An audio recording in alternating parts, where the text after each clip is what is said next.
일반적으로 이제 은행 금리가 올라가게 되면은 사람들이 어디에 돈을 투자하는 것보다는 저축을 하는 쪽으로 이제 움직여가기 쉽잖아요. 그래서 투자 목적으로 부동산에 돈을 투자하려던 분들이 방향을 좀 바꾸려고 하는 그런 모습을 보이지는 않을까 이렇게 생각하는 분들도 있거든요.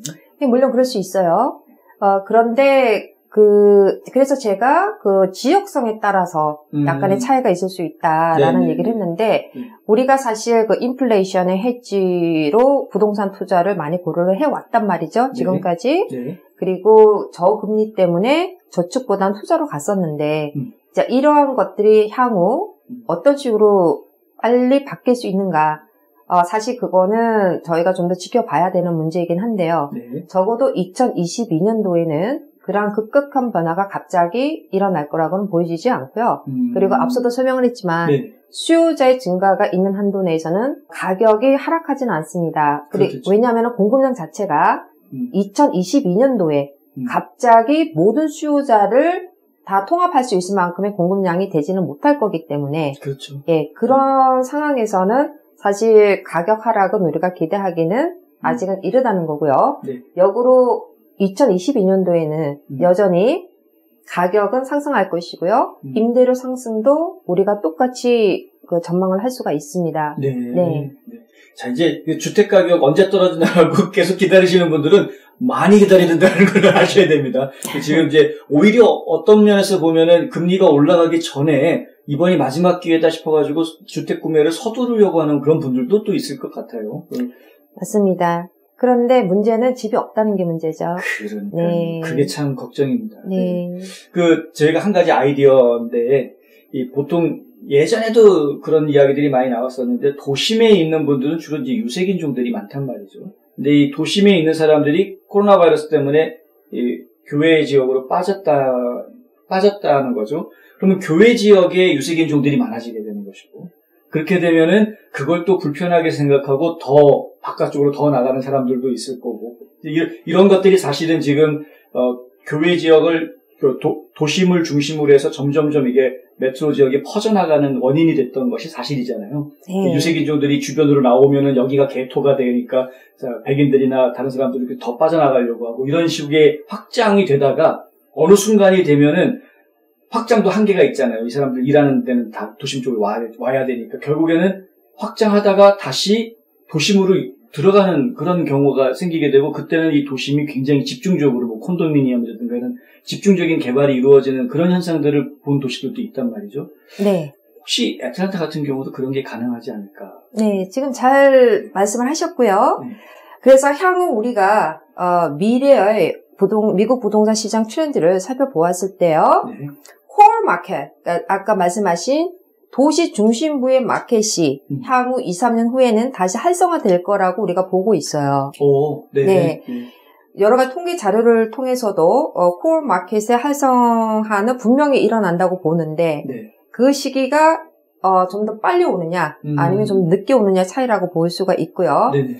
그리고 향후 2, 3년 동안에는 이런 그 프린지 마켓, 도시 주변 시장 또는 하부 마켓의 활성화는 계속적으로 이루어진다고 볼 수 있고요. 네. 이런 프린지 마켓의 활성화와 동시에 어느 시점에서 코어 마켓에 다시 재개발이 들어가면서 네. 그 마켓이 활성화될 거라고 보고 있어요. 네네. 그거 참 좋은 얘기인 것 같아요. 네. 저희가 이제 너무 먼 미래를 내다보는 건지는 모르겠지만은 분명히 가능한 시나리오이기 때문에 항상 머릿속에 염두에 두고 있어야 되는 이야기인 것 같아서. 맞습니다. 네. 지금 아주 좋은 말씀하셨는데요. 모든 부동산 시장 자체는요, 항상 우리가 같이 순환되는 게 뭐냐면은 인앤아웃 현상이 계속적으로 반복되면서 네. 부동산 시장 사이클이 바뀌어진다는 거거든요. 네. 예. 그러면은 거기에서 가장 중요하게 작용하는 게 뭐냐면은 인구의 유입이라는 거예요. 네. 예, 그러면 인구의 흐름이 어디로 흘러가는지를 잘 파악을 해야 된다는 거거든요. 네. 그러면은 지금 홍 기자님께서 말씀하신 대로 현재의 트렌드 자체가 그러하다 보니 이러한 도시 주변 시장 그리고 하부 시장이 이제 발달이 되는데 결론적으로는 어느 시점에서 다시 인구의 유입이 코어 마켓으로 집중됐을 때는 인구의 유입을 할 수 있는 또 뭔가의 어떤 그 근거가 있어야 되겠죠. 재개발이 그렇죠. 있다든지 그렇죠, 그렇죠. 아니면 네. 인구가 서서히 코어 마켓으로 들어가기 때문에 또 거기에 재개발이 되는 거고. 그리고 이제까지의 부동산 시장의 순환을 보면은요. 그 순환은 항상 인하다 현상을 반복해서 왔단 말이죠. 예, 그렇기 때문에 지금 말씀하신 것처럼 뭐 10년 전에는 좋았던 지역이 또 인구가 빠짐으로써 바뀌어버리는 거죠. 네. 그리고 개발이 덜 됐던 지역인데 인구가 유입되면서 굉장히 확장이 되면서 부동산의 가치가 올라가고 네. 그러다가 또 그 재개발을 다시 하면서 상류층의 사람들을 더 끌어들이는 그러면서 거기에 다시 또 인구가 유입되는 네. 그런 현상이 반복되고 있다는 거거든요. 그렇죠. 그리고 미국이라는 나라는 다민족 국가이기 때문에 네. 그러한 인하다 현상으로 인한 부동산의 자산 가치가 많이 영향을 받을 수가 있다는 부분도 우리가 또 생각을 해봐야 된다는 문제거든요. 그렇네요. 네. 그래서 미래의 그러면은 부동산 시장, 미국 부동산 시장의 트렌드에 대해서 우리가 간단하게 요약을 해본다면은 네. 아까 지금 말씀하신 코어 마켓이 다시 재활성화되지 않느냐 하는 부분이고요. 네. 그리고 우리가 지난 방송을 통해서도 계속 흐름을 타고 이러한 트렌드를 얘기를 했는데 네. 조립주택, 네. 타이니홈, 네. 이런 다세대 주택들이 많이 활성화될 거라고 보고 있습니다. 예, 그러한 주택들이 지금 상당히 부족한 상황이고요. 네. 그리고 공무원 병목 현상으로 빨리 늘어나지는 못하지만 어느 정도 어느 시점에서 네. 그러한 부분이 해결됐을 때는 그러한 타이니홈, 다세대 주택, 조립주택이 많이 활성화될 거고요. 네. 거기에 따른 그 수요는 거의 저소득층이나 중산층을 타겟으로 하는 그런 경우라고 보실 수가 있을 거예요. 네. 네. 왜냐하면 가격 상승이 많이 일어났기 때문에 가격을 어느 정도 조절해서 그러한 중상층이나 저소득층에 맞는 가격으로 가다 보면은 그러한 주택이 다시 활성화가 될 수밖에 없다는 거고요. 네. 미국 조지아주 김효지 부동산을 유튜브에서 만나보세요. 직접 방문하기 전에도 집안 곳곳을 살펴볼 수 있습니다. 영상으로 먼저 만나는 김효지 부동산의 하우스 투어. 부동산의 기초부터 투자까지 미국 조지아주 부동산 강의. 코로나19 사태와 관련한 부동산 시장 정보를 정리해드립니다. 유튜브 검색창에 김효지 부동산을 검색해보세요. 그리고 빌드 투 렌트의 그 형태가 많이 또 활성화될 수 있다는 건데요. 네. 그러한 부분은 주로 상류층이나 또는 은퇴자를 위한 새로운 주택 형태라고 우리가 보실 수가 있는데, 네. 그게 코로나 이후에 그 빌드 투 렌트 방식이 좀 많이 활성화가 됐었어요. 네. 그때 당시에 그 주택의 수가 많이 부족하고 임대주택이 부족한 상황에서 빌더들이 보통 집을 지어서 분양으로 가는데 분양을 하지 않고 지어서 곧바로 임대로 가는 경우죠. 네.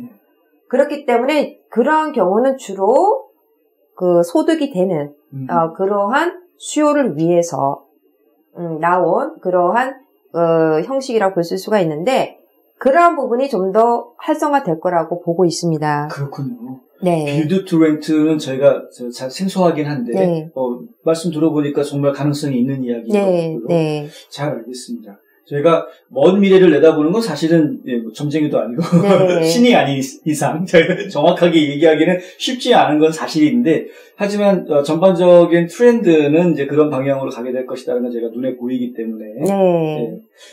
마지막으로 제가 하나 더 질문을 좀 드렸으면 좋겠는데요. 네. 올해가 선거의 해잖아요. 네. 이 선거가 부동산 시장에도 영향을 주나요? 부동산 시장에서 가장 중요한 부분은요. 네. 사실 수요와 공급의 그 역량이라고 보실 수가 있어요. 물론 정부의 어떤 제도적인 부분에서 또 수요의 영향을 받을 수가 있고 공급의 영향을 받을 수는 있겠죠. 그래서 직접적으로 뭐 당장 영향을 줄 수 있을 거란 볼 수는 없고요. 네. 네. 그리고 앞서도 우리가 얘기를 했듯이 그러면 유형별로는 어떤 변화가 있을 것인가? 오, 그거 재밌네요. 네. 유형별로도 변화가 있을 거예요. 네. 그 이제까지 흐름에서 거주용 부동산, 산업용 부동산이 각광을 받고 있었고 강세를 누르고 있었는데, 네. 그러면 향후 이런 오피스 건물 그리고 상업용 부동산, 그리고 호텔 네. 이러한 공실률은 어떤 식으로 그러면은 우리가 대처를 해 나가겠는가. 네. 그래서 작년부터 많이 나온 게, 네. 믹스드 유스 조닝이라 그래서 복합 용도 네. 구획이라 그래가지고요.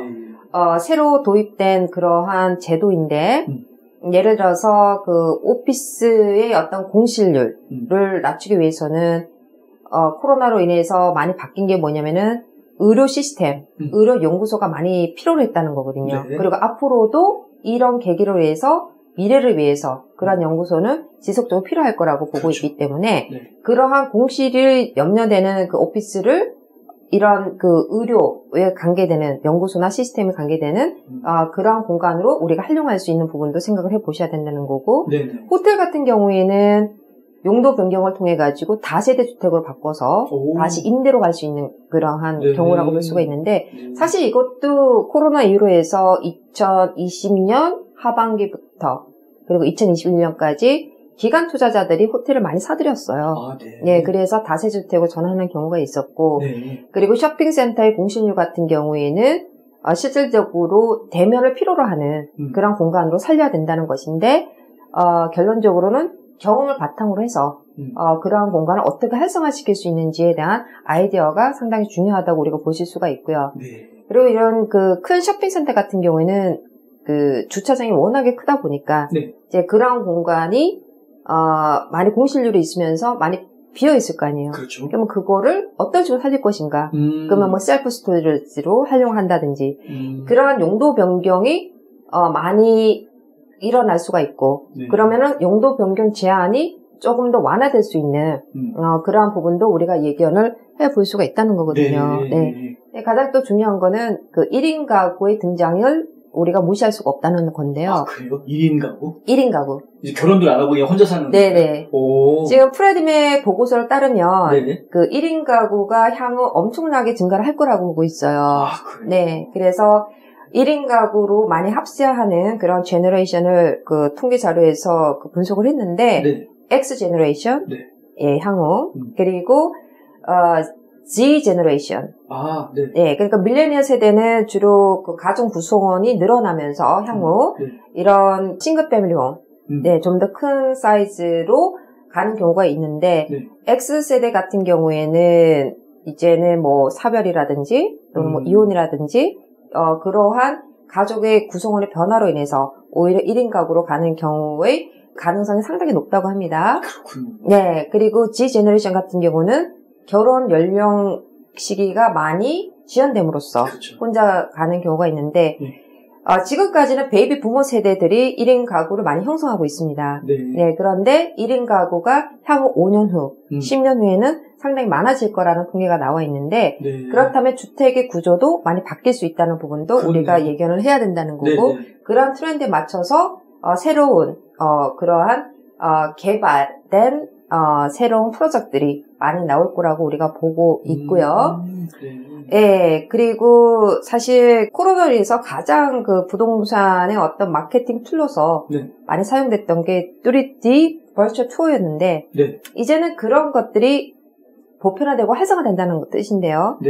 이제는 수요자의 연령층이 사실 바뀌잖아요, 점점. 점점 젊어져 가겠죠. 그렇죠. 그러니까는 모든 시스템 자체가 이제는 뭐 우리가 발품을 팔아가지고 직접 투어하고 이러한 거를 굉장히 단축시키면서 그러한 3D 투어 자체가 많이 활성화되지 않을까 하는 생각을 하고 있기 때문에 모든 그런 부동산에 관계되는 마케팅 자체가 이제는 거의 3D 투어는 기본적으로 하고 있다는 거고 그리고 홍 기자님께서 말씀하신 대로 이제는 메타버스를 활용하는 시간과 공간을 초월하는 그러한 마케팅이 이루어진다고 우리가 보실 수가 있다는 건데요.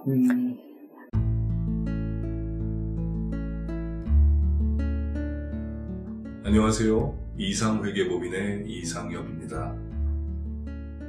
30년 동안 아틀란타 한인사회에 봉사한 역사와 경험을 바탕으로 여러분들의 세무 회계 관리와 재정 은퇴 계획을 상담해드리고 있습니다. 부자 되세요.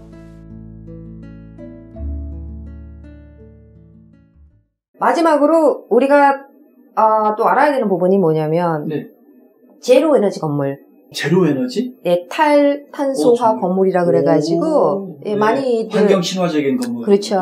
예, 그래서 2030년부터는 네. 신규 주택, 신규 건물에 있어서는 100% 제로 에너지 건물을 제도화하는 그러한 거를 도입을 한다고 합니다. 아, 미국도요? 그렇죠. 미국은 이미 뉴욕에 있는 이타카시에서 시행을 했어요. 네. 작년, 그러니까 2021년 10월 달에, 11월 달이었는데. 뉴욕이 지금 특별한 도시여서 그렇게 된 거 아니? 전국적으로 그게 확산이 될까요, 빠르게? 2030년부터는 이제 그거를 제도화한다고 하면은 이제는 신규 주택을 지을 때는 그러한 제도에 합당한 그렇죠. 규격에 맞춰서 그렇죠. 코드로서 네. 집이 지어져야 된다는 것인데 제로 에너지 건물이란 무엇이냐면은 네. 고성능 단열재라든지 이중창으로 내부의 에너지가 외부로 손실되는 걸 최소화하는 거를 그렇죠. 얘기를 하는 건데요. 네. 예, 태양열이라든지 풍력 같은 신재생 에너지를 통해서 자체 에너지로 공급한다는 그러한 것을 우리가 제로 에너지 건물이라고 얘기를 하는데 네. 뉴욕에는 벌써 2021년 11월에 이타카시에서 시의회 만장일치로 통과가 돼서 벌써 탈탄소화 그 실험에 들어가고 있어요. 네. 네. 그래서 앞으로는 우리가 이런 신재생 에너지를 통한 정말 제로 에너지 건물 그런 부분도 우리가 주시를 하면서 앞으로 실질적인 부동산의 트렌드가 얼마나 급격하게 바뀔 건지에 대해서 네. 한 번쯤 우리가 생각을 해봐야 될 것 같습니다. 이야, 네. 뭐 생각해야 될 게 많네요. 진짜 많은 부분들을 생각해 보셔야 됩니다. 근데 정말 얘기 듣다 보니까 다 구구절절 맞는 말씀인데 변화가 생각보다 많겠구나라는 생각이 먼저 드네요. 맞습니다. 저도 필드에서 이렇게 일을 하고 또 여러 가지 데이터를 보면서 느끼는 건 뭐냐면은 코로나 이전과 코로나 이후에 그러한 부동산 그 시장의 변화라든지 또 그 부동산 시장뿐만이 아니라 전반적인 그 부동산의 형태라든지 유형이라든지 모든 부분이 너무 빠르게 바뀌고 있다는 걸 많이 실감을 하고 있어요. 네, 잘 알겠습니다. 여러분 이제 잘 들으셨죠? 지난 2년 동안 코로나 팬데믹 속에서 부동산 시장이 어떻게 변해왔는지 그리고 또 앞으로 이 시장이 어떻게 변해갈지에 대한 것을 저희가 한꺼번에 쭉 설명을 좀 드려봤습니다. 지금 말씀하신 이 김효지 대표님은 그냥 이론적으로 알고 있는 분이 아니고요. 현장에서 뛰는 분이시기 때문에 실제로 부동산 거래되는 현장들을 보시면서 체험한 이야기들을 정리해 주신 것이어서 이게 동떨어진 이야기가 아니다라는 점 저희가 다시 한번 확인해 드리고요. 그리고 이제 미래를 준비하는 지혜가 어느 때보다도 필요할 것 같습니다. 많은 변화들이 예상되는 상황이고 뭐 지금까지도 많은 변화가 있었습니다만 하지만 앞으로 어떻게 우리가 이것을 대처해야 할 것인가. 위기는 기회다라는 말도 있고요. 하늘이 무너져도 솟아날 구멍이 있다는 얘기가 있으니까 저희가 어려운 환경 속에서도 좋은 기회를 잡을 수 있도록 지혜를 발동해야 될 그런 때인 것 같습니다. 마지막으로 한마디 더 해주실 얘기 있으시면은. 지난 2021년 한 해에도 시청자 여러분께 많은 감사를 드리고요. 올해 2022년도에는 더욱더 빠른 정보와 그리고 급격하게 빨리 변하는 시장 속에서 그런 그 마켓의 변화에 대해서도 여러분들과 함께 공유할 수 있도록 하겠습니다. 새해 복 많이 받으세요. 네. 오늘 아주 귀한 말씀 전해주신 김효지 대표님 다시 한번 감사의 말씀드립니다. 감사합니다.